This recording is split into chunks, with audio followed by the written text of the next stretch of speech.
From the Ticats Audio Network, this is Ticats Today. 5, 4, with 3, Steve 2, 1. Milton. This is Ticats Today, and I am, as always, Steve Milton. And it's my great pleasure to welcome back an old and a new, again, acquaintance, Dennis McKnight, recently appointed as the special teams coordinator for the Hamilton Ticats. Welcome back to town, Dennis. Well, Steve, thank you. I'm an East Coast guy, grew up in New York City. Staten Island, right? Staten Island? Staten Island. Right. And, I've coached in Edmonton, been around up in Canada, but this simulates what I grew up in as a young child. This town has character. This place has character. This stadium had character. I remember 2012 playing in the old the old stadium. It's a special place. The history, everything about it, it's been a surreal homecoming, so to speak. Yeah, and of course you were at Ivor Wynn and you were in this stadium. Of course, let's go back to when you were here before, and I'll just remind people, and we'll get to some of your playing career too, because I think that influences your coaching style, and we'll talk about that. Absolutely. In 2017, you were the special teams coordinator of this team, and that was a team that had Speedy Banks on it, a special teams that had that. And then in 2018 and 2019, you became the offensive line coach.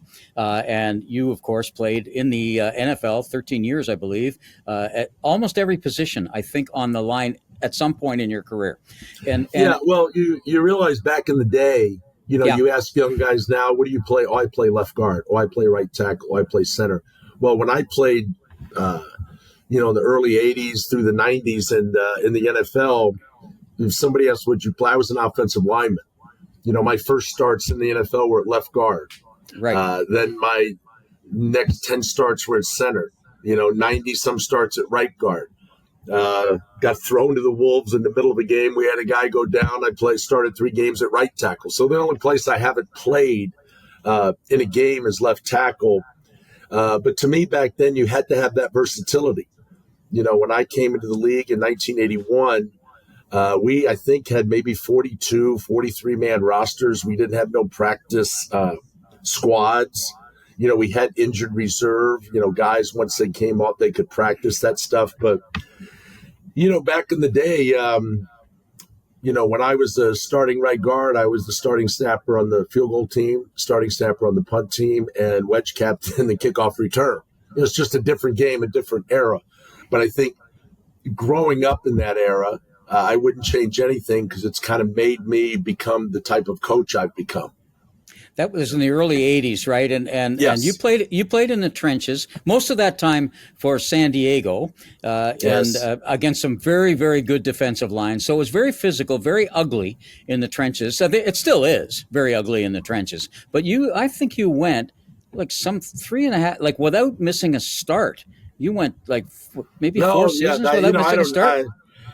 I don't know what it is. There was 90 some plus, in a row, and then there was a bad injury, and that happens. And you know what? That happens to all of us at some point in time. We don't always are fortunate or blessed enough to have the career of a great Bruce Matthews, where I play, 17 years, never miss a game, go to the Pro Bowl every year. Used to plan his family vacation around, Right. okay, well, in January, we'll all go to Hawaii because it'll be a free trip because I'm going to the Pro Bowl. They just planned Right.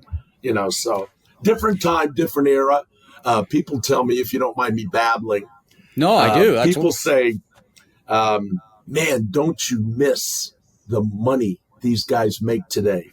And I can sit here, Steve, with a straight face and tell you that my signing bonus with the San Diego Chargers in 82 was $1,000 after taxes, $800.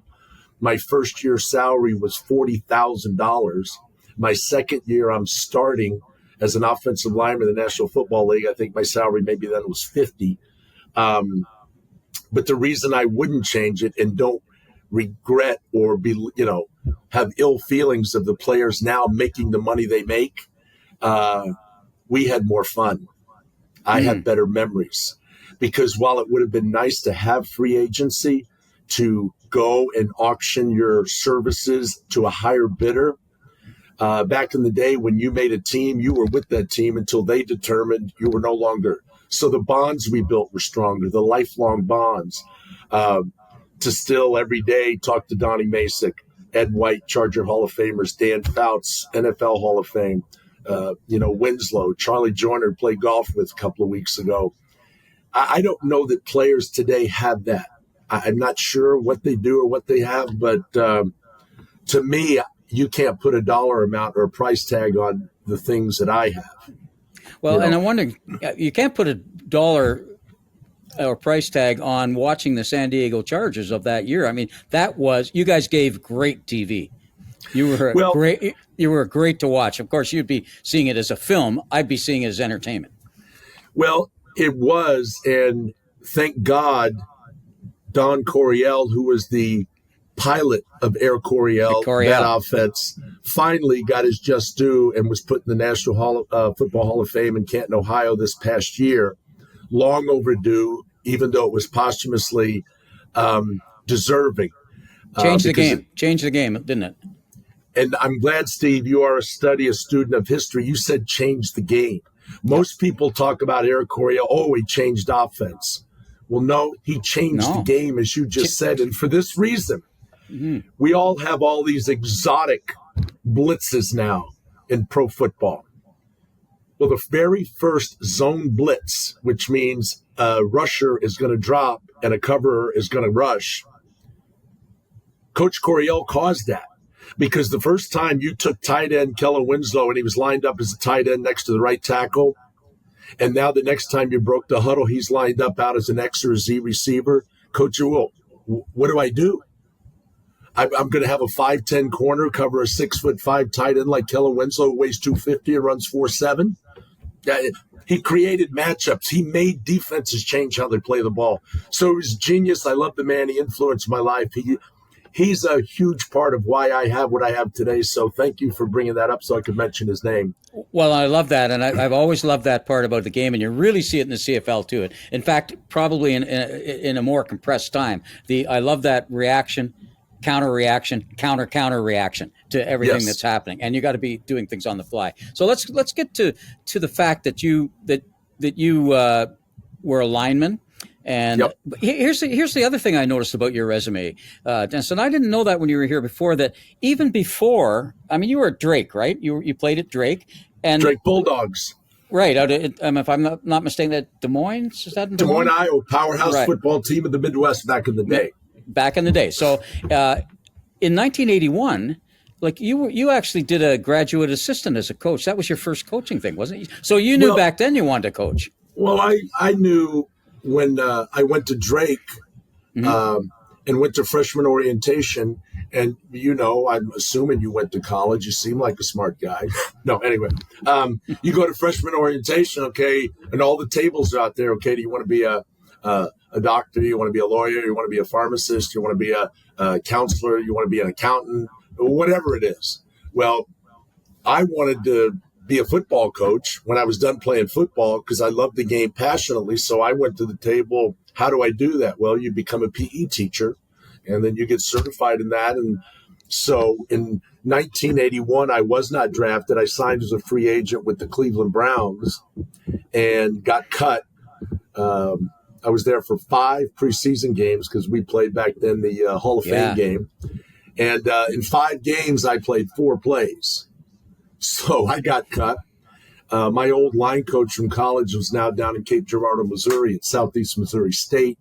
And I loved and respected him, Coach Darnell, and he said, you've had a great run, brother. He said, come on down here. We'll enroll you in grad school and you start coaching because that's what you want to do. And I said, yes, sir. So loaded up the Ford Pinto and a U-Haul truck and headed from Des Moines, Iowa to Cape Girardeau, Missouri. And so I was there for a year, was in grad school, but I knew grad school was tough. It was hard. 6, 7, 8 kids in a class. I'm ADD. I'm all over the place. It was not a good experience. It wasn't enjoyable. I loved coaching, but I still missed that I couldn't play anymore. And later that year, say January, February, I had an agent, not that I was worthy of having an agent, but a friend of mine that I played with at Drake who was drafted in the NFL. He didn't make it, but his agent, he had him take and help me as a favor. And at the time, Jim Steiner was the Jerry Maguire before Jerry Maguire. I mean, Jim Steiner had Hall of Famers like Dan Hampton, Steve McMichael, Keller Winslow, The Fridge. It goes on and on. And he said, don't worry, if you really want to play, we'll get you a tryout later. So I'm in grad school now. My first season of grad assistant coaching is over. We're now in February. Calls me and says, hey, I got you a tryout with the Chargers. I said, great. So when I expressed the news to my coach, who, he says, well, why would you want to do that? I said, well, what do you mean? I get another chance to play football. And he was pretty much of the mindset that, well, you didn't make it in Cleveland, and now you have sat out and not played or even practiced football for a year.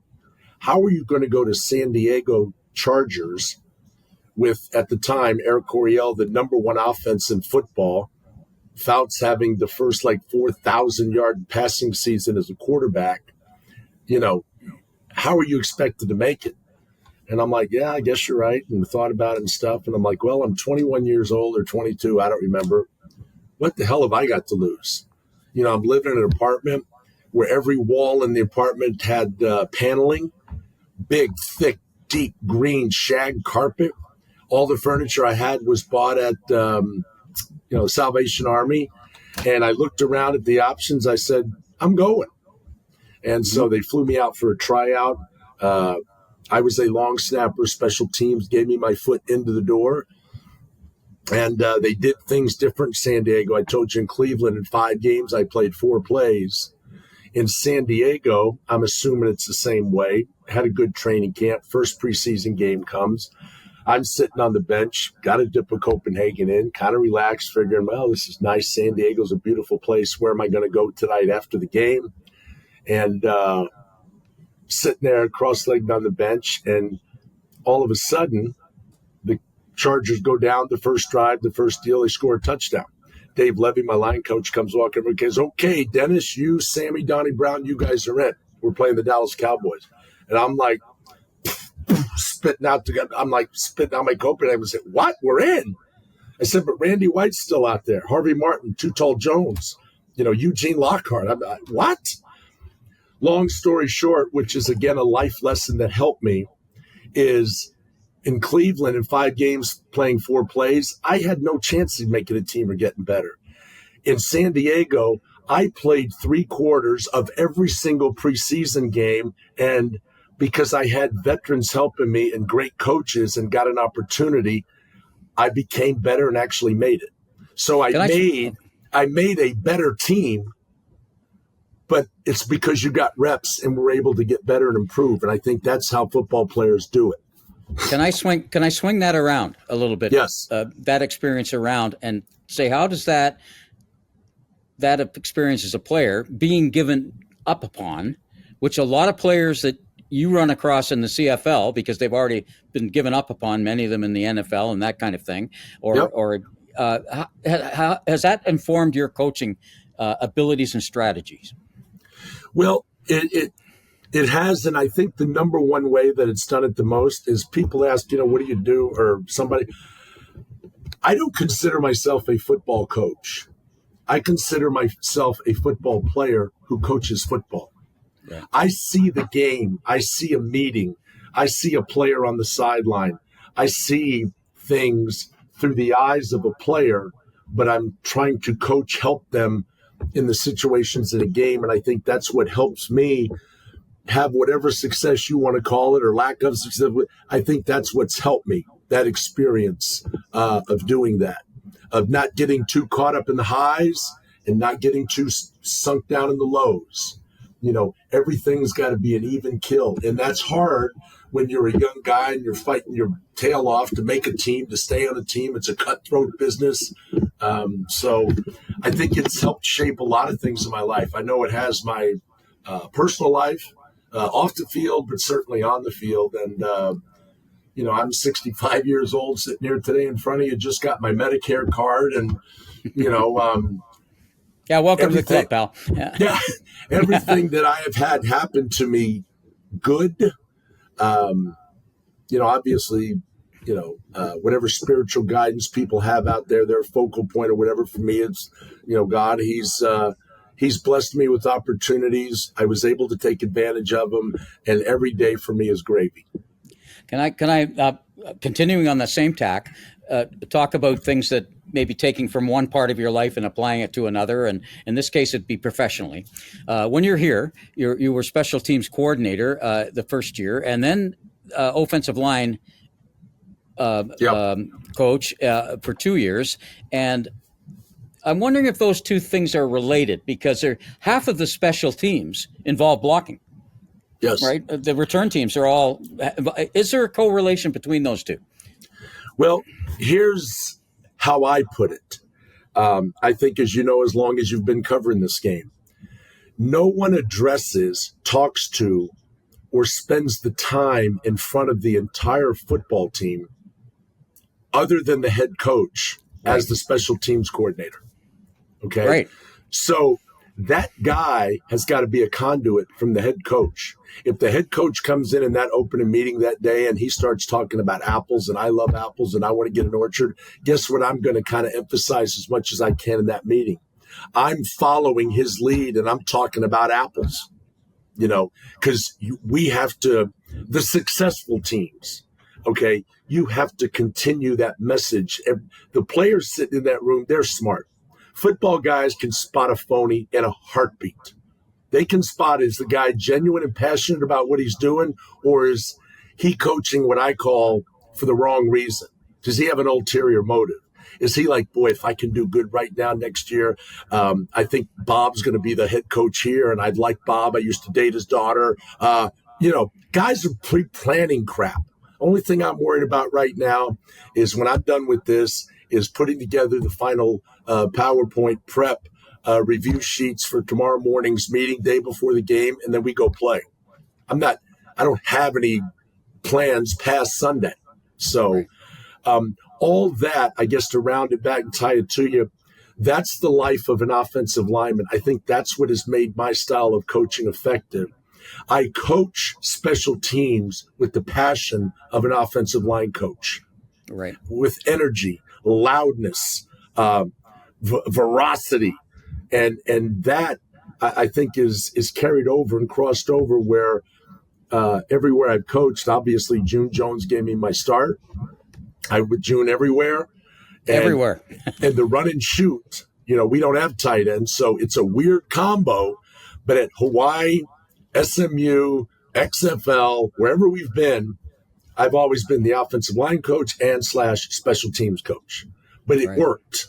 So I think the experiences of playing the game as an offensive lineman, of breaking a rib in a game, go inside, inject it so you can finish the game. Mental toughness is, I think, something you can't coach. You're either born with it or not. So you can have a great athlete, you can have a skilled guy, can be gifted, can run 4.3, can vertical 40, can do all this crap. But if you're not mentally tough, at the end of the day, you're not going to last a long time. And and going back, closing, tying it up. I know I'm a babbler, I'm a gabbler. I don't really care. But it's that thing, I think, as a player has helped me have fun and enjoy coaching the way I do. Well, appreciate that, and I'll remind people that June Jones was the head coach here when you were here at before. So, I was also here before him because before him. That's right. I don't care what anybody says. Kent Austin gave me my first shot in professional football. You know, Steve, as well as I do. To me, the National Football League stands for the Nepotism Football League. Yep. People don't hire the best person for the job sometimes. They hire their buddy, they hire their friend, they hire somebody they know, they hire a family member. And why? Because they want people around them that they trust or they think they know and trust, that if things start going bad, they're not going to get stabbed in the back by somebody. Where if I told you right now, Steve, I got a restaurant, it's underperforming. If you can turn it around for me, I'm going to give you half the business. Now, the dumb guy that doesn't do it, he's going to go hire his son as his bartender who don't know how to bartend. He's going to hire his wife's best friend as the greeter at the door or whatever, the maitre d', and you're going under. But the smart guy, the successful guy, he's going to go to the best restaurant in town where people rave about the chef, and I'm going to try to hire or steal that guy. And if I can't get him, who's your second assistant? I'm going to do the same thing with my bartender, my maitre d', my sommelier. But we don't seem to do that sometimes in football. I'm not saying all the time, but just sometimes. Okay. If when you come I'm here, philosophizing a bit, so I apologize. But geez, that's great. I've never been interviewed, so for me, this is new. This is yeah. Okay, so you've got a little Descartes on us, a little philosophy. In your philosophy, when you look at what you've walked into, that makes it sound like a tragedy. What you've taken over here, what do you see? What do you see that needs to be done, and what do you see as the raw material that is there? And I guess one is negative and one is positive. I don't know. I'll let you take it from there. Well, obviously, I have followed the Ticats even when I went back to the XFL after I left in 2019. I watched 3 of the first 4 games this year on TV down in the States. They show it on, I think, CBSS, whatever. And it's eerily similar to see the Ticats sitting here at 0-4. And it's not one area that put them here. For me, looking from the outside in, I don't know what's been going on. I got here, Tuesday? I don't know. But from watching on TV is what I see is I see a young team, and then obviously I found out it's the youngest team in the CFL, the roster as a whole. But I see a fast team. I see an athletic team. You got to remember in 2017, Jonathan Langa, Terrell Davis, Daly, Butler, Hughes, my 2 guys from out in BC, they went to UBC, and some players. But guess what? They were great players. They gave us everything we got. But here's the similarity. If you remember in 2017, that team was 0-8. I remember. When they decided to make a change. Yeah. And the greatest compliment ever paid to me as a coach was by Jonathan Langa when we won that first game against Toronto in June's first game as a head coach, when Coach Austin moved up to the president and brought June in. He was an advisor, and then whatever happened. We know. I don't even remember. Jeremiah went to quarterback. Yeah. I don't remember. All I know is one day, I think the day 1 or day 2 after that Toronto game, Jonathan Langa came to me and said, "Coach, I just want you to know that at 0-5, 0-6, 0-7, your meetings helped kind of hold us together, keep our heads up, give us a little laugh, and to me, that's a compliment I'll take with me to the grave. Because you know what? It makes me, I was doing it for the right reason, and I still do it for the right reason, in my opinion. Now, here we are in this situation. We're 0-4. It's not one cause of one area. Every single phase, offense, defense, and special teams, has had a hand in us sitting here at 0-4. But again, when you've come from where I've come, from Drake University, not getting drafted, and I'll tell you how bad I was. I was invited to play in the Senior Bowl in 1980. I don't remember, whatever. So, but it was because I could snap. So if you go back and look at the 1980 Senior Bowl roster, the North and South, Neil Lomax, Stump Mitchell, Brian Holloway, some first-round guys you can't believe were on that team. Hugh Green from Pitt, Ricky Jackson, who played with the Saints. I mean, there were some football players back then. Eric Wright, the corner for the 49ers. So I'm on that team. Every guy on the North and South squad was drafted except me and 3 kickers. So how bad do you think I was? So for me to sit here, people, my daughter, people asking, "Oh, you nervous, Coach, for Sunday? You think guys are going to go back?" Let's face it. Benny's one of the best coaches in the CFL. He'll go down in history. When you name the top 50, he'll be in there. Their special teams guy. He's already gone in. He's pulled up every clip from 2017. He's looked. He's built a profile. He's trying to get an MO. They know, okay? But that's good because that's what makes it great. But to me, it's always been about keep it simple, stupid. To me, the biggest thing I think you can, when I was fortunate enough to speak at the Cool Clinic a while back, which is the biggest offensive line clinic, in the land for the past 40 years. Andy Reid was a keynote speaker. Spagnuolo was speaking. The line coach at Michigan was speaking. Every coach, Steve, speaking at the Cool Clinic had a job, except me. But Jim McNally, who started it, Bob Wiley, longtime NFL gurus, they've always been friends of mine, mentors. They said, hey, Dennis, you know what? You might not get another job. How would you like to talk? I said, great, coach. I'd love it. And so I talked at this deal. And my number one point I wanted to get across to these young coaches and the coaches out there watching it, because it was virtual like now, which is kind of weird because you're looking and you're not looking at an audience. It's really hard.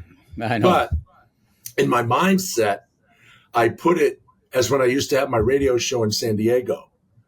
You're sitting there on a radio talk show, sports talk, and you're waiting for red lights to light up phone calls. And if they don't, and you're the 8 to midnight slot, that red light means you're live on the air comes on. You better be able to talk for 4 hours, which is probably why you're saying, geez, you can talk pretty good here.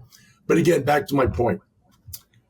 I told the coaches at the end of the day as a coach, I think it's only my belief. You want to be known as a technique guy rather than a scheme guy, because technique will take you a lot of places talent has never been. And I'm the living proof confirming validity that not drafted, not offered a scholarship out of high school, yada, yada, yada, all this. But if you continually work, you have a couple of guys that believe in you, some mentors, Ed White, Donnie Masick, when I got there, they said, hey, you're a nice, big, strong guy, but you got no technique. Son, you need to do this. I said, yes, sir. And fortunately, like I said, played 11 years.